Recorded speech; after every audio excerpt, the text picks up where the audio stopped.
1 जून से बिहार में जनगणना शुरू होगी, कोई चाहे या ना चाहे।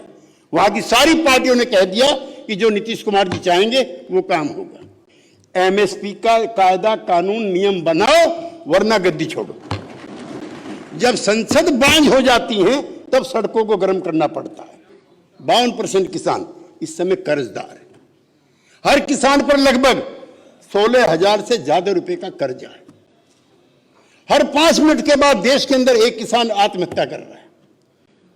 लेकिन मेरे देश की धरती सोना उगले, ये फिल्मी गाने हैं, ये हमारे गांव के गाने नहीं है, ये हमें चिढ़ाने के लिए हैं। अब वहां सोना नहीं उगला जाता, अब वहां पे मोते उगली जा रही। एक सेक्रेटरी भी पिछड़ी जाति का नहीं, एक भी। संख्या 55%, सेक्रेटरी एक भी नहीं। इसलिए बिना क्रांति के आग लगे ना मिटेगी ये तकरार नहीं। इसलिए बगावत चाहते हैं, यह अन्याय हमें स्वीकार नहीं।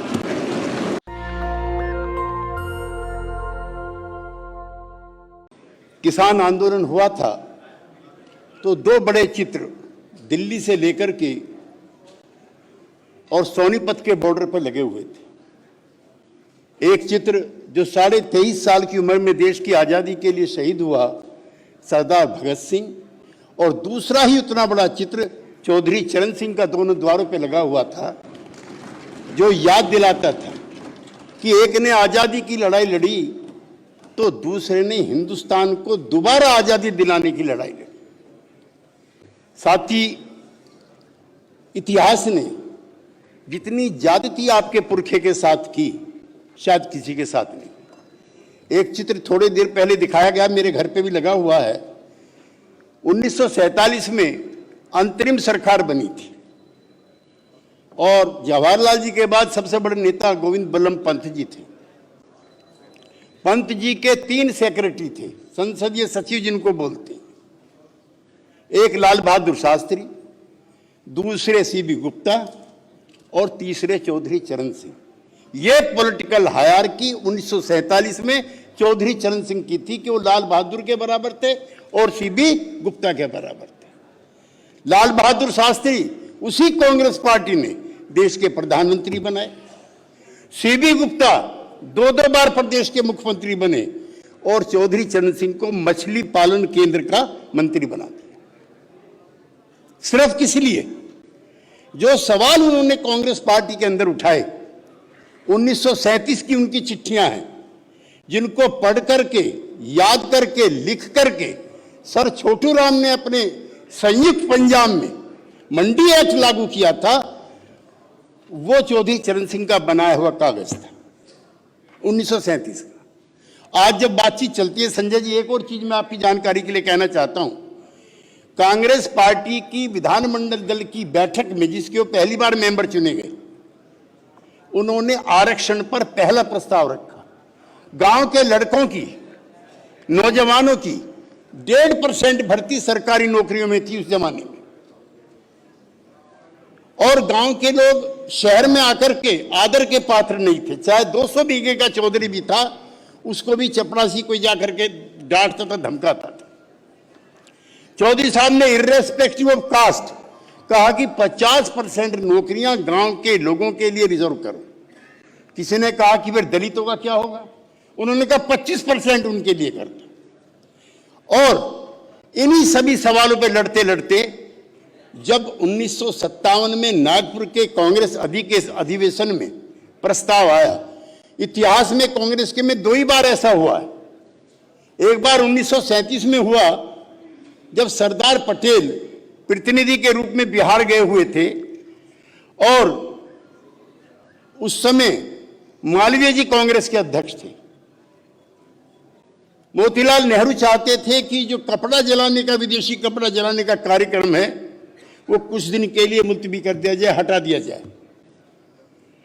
उसका मालवीय जी ने प्रस्ताव रख दिया, सरकारी प्रस्ताव। जब सरदार पटेल बोलने के लिए खड़े हुए तो उन्होंने ब्यौरेवार बताया कि विदेशी कपड़े जलाने क्यों जरूरी हैं, क्यों गांधी ने विदेशी कपड़े जलाने की होली की है। जो सरदार पटेल बोलते रहे, प्रतिनिधियों की तालियां बजती रहीं और एक दौर ऐसा आया जब उनके प्रस्ताव को मान लिया गया और कांग्रेस पार्टी के अध्यक्ष को इस्तीफा देना पड़ा। ऐसा ही दौर नागपुर में आया था, जब चौधरी साहब ने बोलना शुरू किया, प्रतिनिधि खड़े होकर के तालियां बजाने लगे। लौट के आकर के जब मंत्रिमंडल का विस्तार हुआ तो पंडित नेहरू के इशारे पर उनके विभाग छीन लिए गए। तो इसकी जैंती कीमत भी चुकानी पड़ती है। और आज आप आए राज्यसभा में दोबारा, एक तो मैं चाहता हूं करतल ध्वनि से इनका स्वागत किया जाए। हमारे जैसे लोगों का लंबा समय चौधरी चरण सिंह जी के साथ गुजरा। चरण सिंह जी सत्ता में रह करके कभी मेरे नेता नहीं बने, जब जब उन्होंने हुकूमत को ललकारा तभी उनकी कद और काठी बढ़ी। हम चाहते हैं कि जो सपने अधूरे रह गए, जो चौधरी साहब के सपने थे, जो चौधरी साहब के सवाल थे, आप हर सवाल पर लड़ो। और मैं उन भावनाओं से भी ओतप्रोत हूं जो साथियों ने कहा है। आज वो कॉन्स्टिट्यूएंसी सारी खाली है जिसके चौधरी साहब मालिक थे। वो बिहार भी था, वो उड़ीसा भी था, वो पंजाब भी था जहां बादल थे, वो हरियाणा भी था, वो उत्तर प्रदेश भी था, वो राजस्थान भी था। मैं चौधरी साहब के साथ रहा हूं, मेरे कई साथी और भी रहे हैं। 1977 में अभी संजय जी मेरे से पूछ रहे थे कितने एमपी थे। चौधरी चरण सिंह के 100 से ज्यादा एमपी थे। प्रधानमंत्री का चुनाव होने वाला था, चौधरी साहब का जिक्र नहीं था। 2 उम्मीदवार थे, मुरारजी भाई और जगजीवन राम जी। बीजेपी के भी हमारे मित्र, समाजवादी भी हमारे मित्र संजय जी, वो और दूसरे जो बड़े नेता थे जयप्रकाश जी और कृपलानी जी, ये भी चाहते थे कि बाबू जगजीवन राम बने, उनका अनुभव था। लेकिन वो आपातकाल में उसका समर्थन किया था। आखिर में बात आई चौधरी साहब पर, उन्होंने कहा कि नहीं, उन्होंने आपातकाल का समर्थन किया है, इसलिए मैं उनका साथ नहीं दे सकता। मैं जो लोक दल के कार्यकर्ता यहां पे बैठे हुए हैं, मैं उनसे कहना चाहता हूं, एक दौर वो था जब आप बोलते थे तो प्रधानमंत्री बदले जाते थे। आपके नेता का वो जलवा था। ऐसा जलवा क्या अपने नेता का दोबारा चाहते हो? 1977 पंजाब, प्रकाश सिंह बादल, चौधरी देवीलाल, भैरव सिंह शेखावत, कर्पूरी ठाकुर, नीलमणि राउतराव ऑफ उड़ीसा, ये खड़े होकर कह देंगे वो भी लोक दल के ही थे, हैं जी। हाँ, ये सब के सब चौधरी चरण सिंह की मदद से प्रधान मुख्यमंत्री बने थे, सब के सब। कम से कम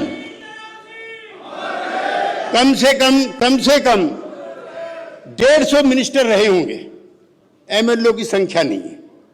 लेकिन मुझे अफसोस के साथ कहना, और ये संकल्प लेकर आपको जाना है, अगर चाहते हो कि आपका नेता, अगर चाहते हो जयंत चौधरी उन पद चिन्हों पर चलें, तो पहले जैसा जुनून पैदा करना पड़ेगा। माफ करना, 8 एमएलए के आधार पर, 8 एमएलए के आधार पर चौधरी चरण सिंह नहीं बनते। कमी रही आपकी, कसम खा के जाओ कि अगली बार 80 लेकर के आएंगे और फिर दिल्ली भी तुम्हारी है, लखनऊ भी तुम्हारा। इस संकल्प, इसी इरादे के साथ यहां से जाओ। जो सवाल यहां पे आए हैं, अभी लोक दल जब बना था 9 अगस्त 1974 को, और भी कई साथी होंगे, हिंदू महासभा भवन में मैं भी था, जो चौधरी चरण सिंह जी उसके अध्यक्ष बने। कौन कौन थे? बीजू पटनायक थे, पीलू मोदी थे, चौधरी देवीलाल थे, कुंभराम आर्य थे, कर्पूरी ठाकुर थे, राजनारायण थे, कितने नेता थे, और सब उनके नेता चौधरी चरण सिंह थे। लोकदल बनाया, और अभी 2 दिन पहले मैंने एक बड़ी मैगजीन को बताया, वो कह रहे थे जनता पार्टी चौधरी चरण सिंह ने तोड़ दी। मैंने कहा गलत, चौधरी चरण सिंह की वजह से ही जनता पार्टी बनी। ना मुरारजी भाई चाहते थे, ना अटल जी चाहते थे, ना जॉर्ज फर्नांडिस चाहते थे, सिर्फ से सिर्फ इस देश की जनता चाहती थी, जयप्रकाश जी चाहते थे और चौधरी चरण सिंह चाहते थे। लेकिन 6 महीने के बाद ही हमारे नेता का अपमान होना शुरू हुआ, अनदेखी होने लगी। जिसके कहने पर 6 राज्यों में एमपी बने थे, उसको मंत्रिमंडल से हटा दिया। किसान रैली हम लोगों ने आयोजित की, मुझे सौभाग्य है कि उस रैली के मंच पे मैं भी था। अगले दिन ही मुरारजी भाई का संदेश आ गया। तो जयंत जी, जनता साथ होती है, ताकत होती है तो सल्तनत झुकती है। यह चौधरी चरण सिंह का जलवा था। दोबारा मंत्रिमंडल में आए और उस बार डिप्टी प्राइम मिनिस्टर बने और देश के खजाने की चाबी भी उनके हाथ में रही। हम चाहते हैं ऐसा काम आपके जरिए हो। हम आज अलग हैं। जनता दल यूनाइटेड जो हमारी पार्टी है वो भी चौधरी चरण सिंह के यहां से निकली हुई है। हमारा जो मुख्यमंत्री है, आपसे दर्जनों बार मिले हैं, वो भी चौधरी चरण सिंह के मानने वाले हैं।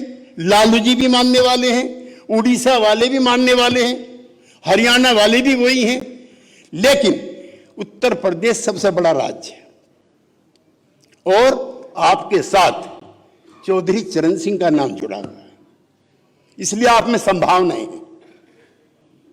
ये बड़ी जिम्मेदारी यहां जो मेरे साथी आए हुए हैं, ये उनकी है कि वो पार्टी को कितना संगठित करते हैं। माफ करना और बुरा मत मानना, अभी तो आप अपने गांव में प्रधान भी बनाने की स्थिति में नहीं हो, बुरा मत मानना। चौधरी चरण सिंह प्रधानमंत्री बनाते थे और तुम प्रधानमंत्री बनाने लायक भी आज नहीं बचे। क्यों? इस दायरे को बढ़ाओ, और इस दायरे को बढ़ाने का मंत्र आज हमारे मित्र जैना जी ने दिया है। 1 जून से बिहार में जनगणना शुरू होगी, कोई चाहे या ना चाहे। वहां की सारी पार्टियों ने कह दिया कि जो नीतीश कुमार जी चाहेंगे वो काम होगा। जनगणना क्यों जरूरी है, इसका चौधरी साहब भी जिक्र करते थे। 1931 में हुई थी, जब छोटी और गरीब जातियों के लोग अपनी जाति छिपाते हुए डरते थे, बताते हुए डरते थे। समाज में थोड़ा पानी दे, जब समाज में जातीय श्रेष्ठता के आधार पर सम्मान होता था, नौकरियां मिलती थी, इसलिए 1937 में कृष्णा पटेल जी चली गई, कुर्मी लोगों ने लिखवा दिया अपने आप को छत्री। कुर्मी क्षत्रिय सभा बनी हुई है। जो पूर्वांचल के लोग हैं और जो कुर्मी समाज के, वो जानते होंगे, कुर्मी पिछड़े हैं।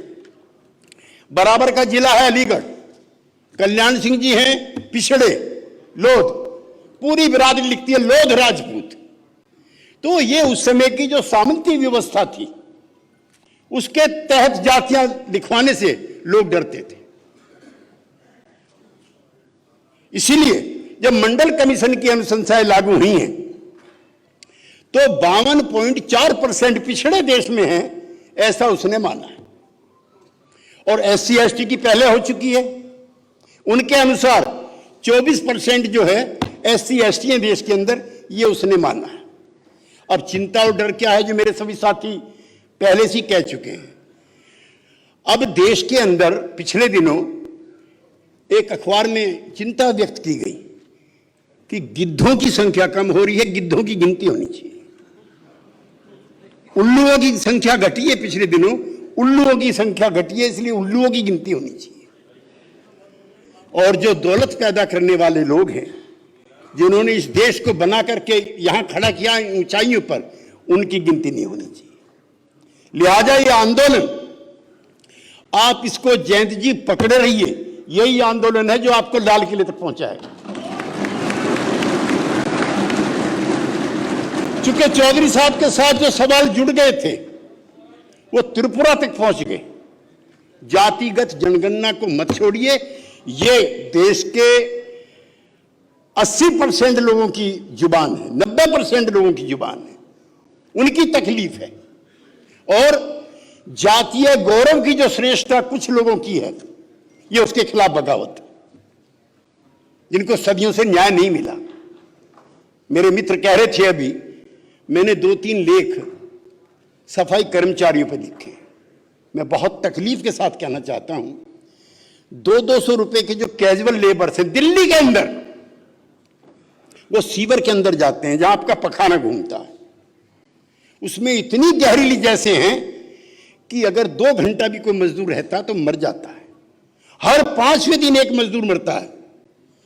लेकिन मरने वालों के लिए इंडिया गेट पे कोई मोमबत्ती लेके नहीं जाता, क्योंकि उनके समूह के लोग नहीं मरने वाले। आपको यहां पर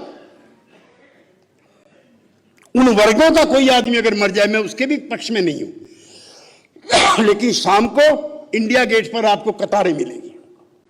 लेकिन किसी वाल्मीकि बच्चे की मौत हो जाए तो समाज यूं भी बट गया। और चौधरी चरण सिंह उस समाज के हिमायती थे जिनके लोग सीवर में जाके मरते, जो प्रेम प्रसंगों के मरते हैं, उनके लिए मोमबत्तियां जलती हैं। जैसिका लाल के लिए मोमबत्ती जलती है, लेकिन कल्लू वाल्मीकि के लिए इस देश में मोमबत्ती नहीं जलती। हमें उस जमाने को लाना है, उस दूरी को लाना है, उसको खत्म करना है।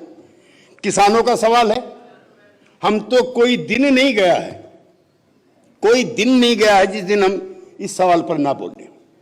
और मैं चाहता हूं कि आप जिस दिन संसद में पहले दिन प्रवेश करें, चाहे आपको अकेले आना पड़े, एमएसपी का कायदा कानून नियम बनाओ, वरना गद्दी छोड़ो।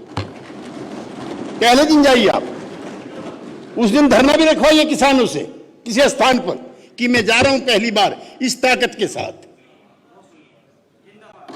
इस ताकत के साथ जा रहा हूं मैं। हां, ठीक कहा संजय सिंह ने, जब संसद बांझ हो जाती है तब सड़कों को गर्म करना पड़ता है।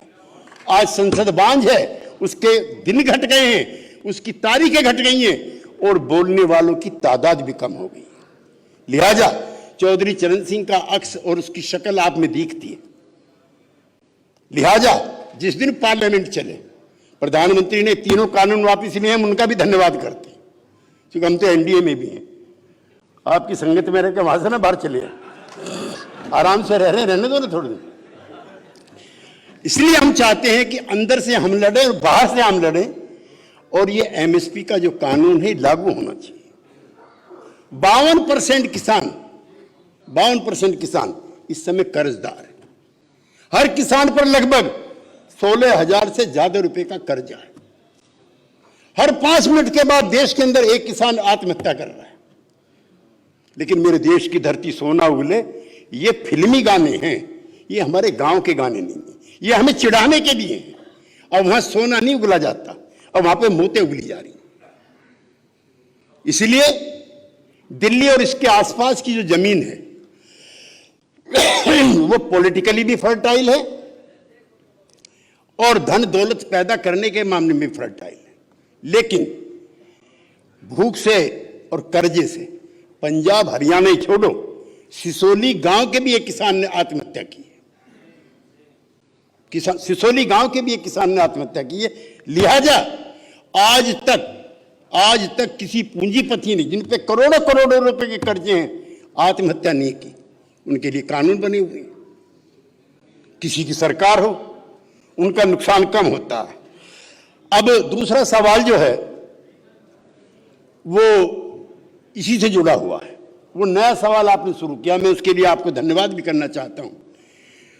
पब्लिक सेक्टर खत्म, सारे मित्र बता रहे हैं, प्राइवेट सेक्टर में नौकरी नहीं, इसलिए जाति का भी हो और ग्रामीण परिवेश से, जैसे आपने इकोनॉमिकली वीकर सेक्शन का 10% किया है, ये जुडिशरी में भी हो। जुडिशरी का माइंड सेट भी फ्यूडल और कास्टिस्ट है, वहां भी होना चाहिए। मैं कई महिला मेरी बहनें बैठी हुई हैं, उनके सामने मैं नहीं कहना चाहता, जजों के ऐसे फैसले महिलाओं के उत्पीड़न को लेकर के। लिहाजा अब सब जगह चाहिए, कोई जगह नहीं है जहां गांव के लोगों को, वंचित समाज के लोगों को हिस्सेदारी ना मिले। क्लास 1 की सर्विसेज में पिछड़ी जाति के ही हैं ज्यादातर लोग बैठे हुए हैं। एक सेक्रेटरी फुल फ्लेज, सोमपाल जी आप विद्वान आदमी हैं और राज्यसभा के माननीय सांसद बैठे हुए, एक सेक्रेटरी भी पिछड़ी जाति का नहीं, एक भी।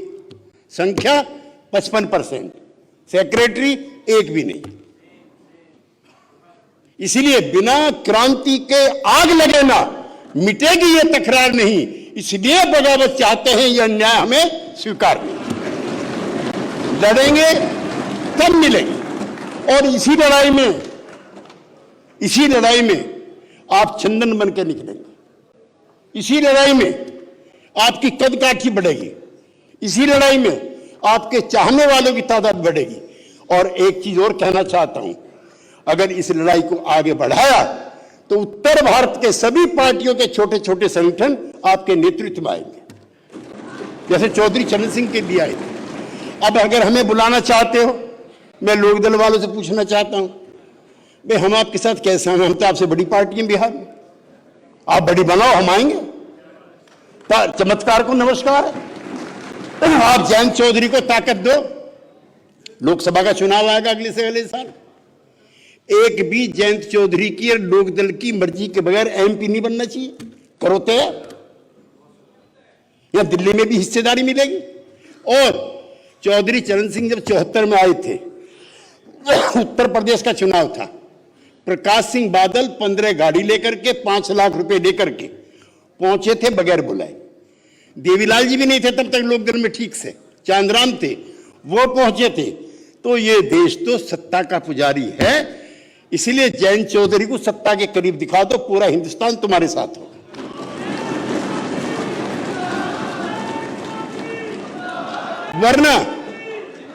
वरना जो साथी हैं वो भी कमजोर पड़ जाते हैं। ये लोकतंत्र है, इसमें सिरों की गिनती होती है और ये इसकी खासियत है। इसलिए चौधरी साहब के साथ मैंने लंबा वक्त गुजारा है और जो आखिरी दिन वो बीमार पड़े हैं, जब उनको बीमारी हुई है, उसको भी मैं 2:30 बजे तक उस दिन उनके साथ था। और जो मेरे सुल्तानपुर के प्रेम मित्र साथी संजय सिंह कह रहे थे, मैं आपसे भी निवेदन करना चाहता हूं, अपराधी प्रवृत्ति का एक भी आदमी आपकी पार्टी का उम्मीदवार नहीं बनना चाहिए। जयंत जी, आपकी पार्टी का कोई उम्मीदवार अपराधी ना हो। चौधरी चरण सिंह करते थे, बनारस में चले गए वो। राजनारायण जी ने किसी को टिकट दिलवाया था, वहां नारे लगा दिए।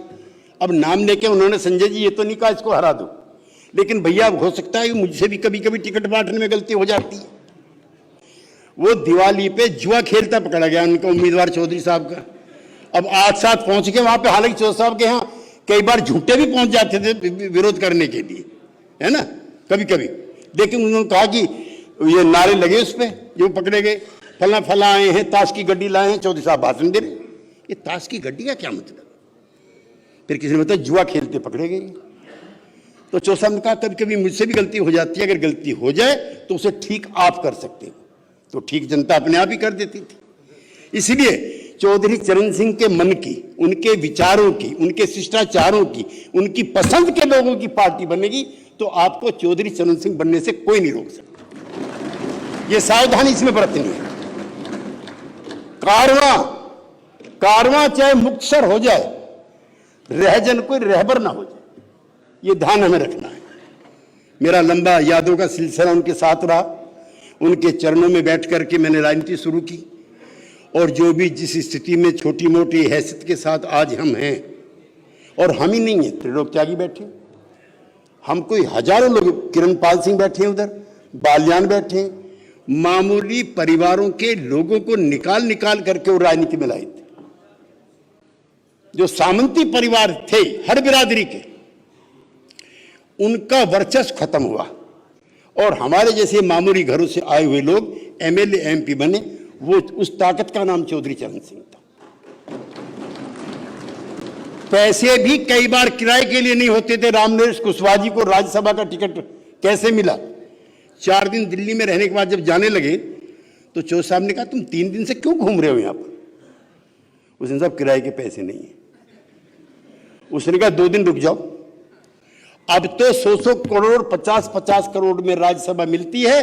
चौधरी चरण सिंह के जमाने में किराया भी मिलता था और राज्यसभा भी मिलती थी।